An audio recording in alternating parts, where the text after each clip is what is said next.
I struggle from anxious thoughts. And in this video, I wanted to talk about anxious thoughts and, in a sense, touching upon that from an anxious attachment style perspective.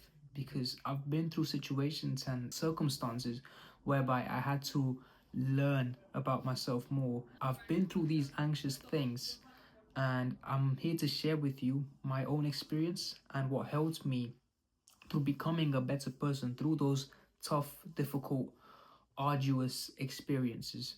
I remember when I was in my clueless phase. I call it a clueless phase because I had anxious thoughts, I had like major anxiety, I had signs of, anxiousness, a loss of appetite, because I was in this situation which was causing me a lot of anxiety.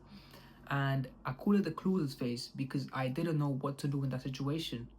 So the first thing I want you to know is your brain is designed for survival. When your ancestors were here on this earth, they had the same structure of brain that you have right now. So their brain was designed for survival because they went out to hunt, they went out to do loads of different things, and they had that same survival instinct that you have right now. But for you, in your case, or for my case, and from our case, it's way more amplified and it's triggered by certain situations that feel like we shouldn't be triggered by them, but we're still triggered by them. And these could be through relationships from our households, or friendships, or romantic partners. It could be the littlest thing that could cause you the most significant damage, but you just, keep quiet and not really talk about it. So when I was in this clueless phase, I looked at something that could help me in this situation, and I looked at meditation. And my view on meditation was, you sit there like that and be like, you just breathe. And to me, that felt, look, what's that gonna do? How is that gonna help me? And instead of looking at that, judging it, and dismissing it, what I did was I looked at it, I gave it a try. And the way I tried it was I downloaded an app, like a timer. I put it down and I did those breathing exercises for, let's say, 3 minutes. And then I slowly upgraded the time to like 5 minutes. And I did that consistently. Sometimes I would miss days, but I would try to practice it consistently. And there came to a point where I think it was 2 weeks later after I tried meditation, where I was able to look at my thoughts in this, where I was able to look at my thoughts in this outsider perspective. And I remember I never felt the same way before. There was a moment where I had the urge to piss. So I went to the toilet, and as I was pissing, I had this thought of like, damn, I'm thinking these things, and it's not really me. It felt like I'm here, but the things in my mind were they're just going and going and going, and I wasn't so identified with them. And that's when I learned about the concept of manual identification versus automatic identification.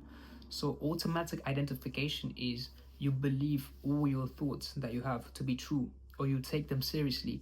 So if you have a thought, and if you have this sense of automatic identification, you tend to automatically identify with the thought. Something pops up, you're like, yes. Another thing pops up, yes. You keep identifying with those thoughts without really looking at the difference between you and the thought itself. Now, how does this relate to anxious attachment? When you have thoughts, when you're anxious, your brain barges with the most random, the most heartbreaking thoughts in your mind.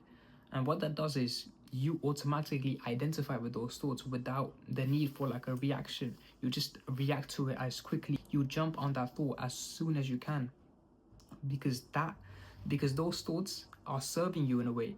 And the way they are serving you is they're designed for your survival. So if you hear them out, they might contribute to your survival. And some people online, or some people in your life, may try to create this sense of negativity while you're listening to your thoughts. It's just you overreacting and this and that. But that's your basic instinct of survival. So you need to understand that should be the case if you are anxious. And it's just about practicing meditation consistently that helped me breaking this automatic identification and developing something called manual identification, where I was, instead of the thoughts coming and me jumping on them and be like, yeah, that's true, you know what, yeah, that might be the case, and this and that and that, and my brain would be all over the place, and I would have no room to focus on something that I would like to do.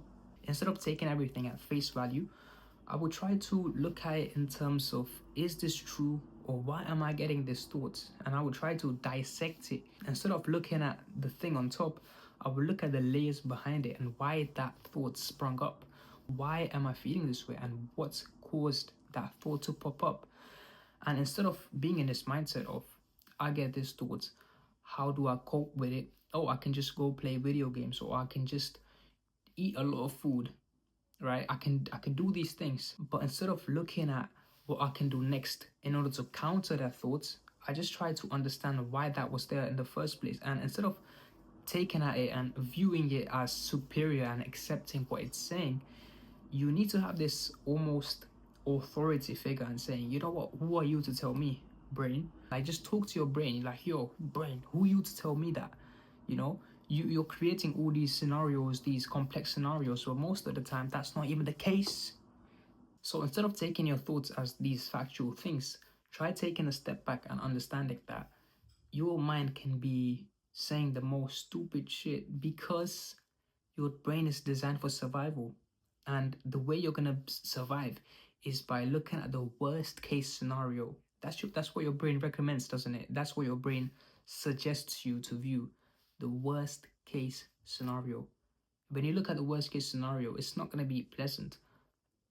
But the reason why you're viewing that worst case scenario and your brain is suggesting to you that worst case scenario is because if you don't look at that worst case scenario, how are you going to be prepared for the worst case scenario if that happens? See what your brain's looking at? If that happens, we need to prepare for battle. We need to prepare for the worst case scenario. And I read this in a book by Dr. David Hawkins, Power versus Force. Instead of viewing your mind as, I am the mind, you know, that's the level one. I'm the mind. These are my thoughts. The level 2 of this, when you practice meditation or just viewing your mind in general, is instead of I am the mind, I have a mind. I have a mind.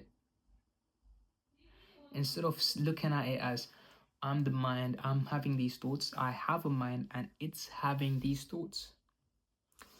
Your brain, your mind should be separate to you, and you should be the one viewing your mind and saying, this is true, that's not true, this is true, discerning between different things, because you're designed for survival. And I'm going to keep repeating that because I want that to be in your head on lock. Your mind is designed to look for tools that contribute to your survival, that benefit you in order to survive in the world. So with that being said, I hope this video really helped you. I really appreciate if you could subscribe and like and let me know what you thought about the video. So with that being said, thank you for watching, and I'll see you in the next one.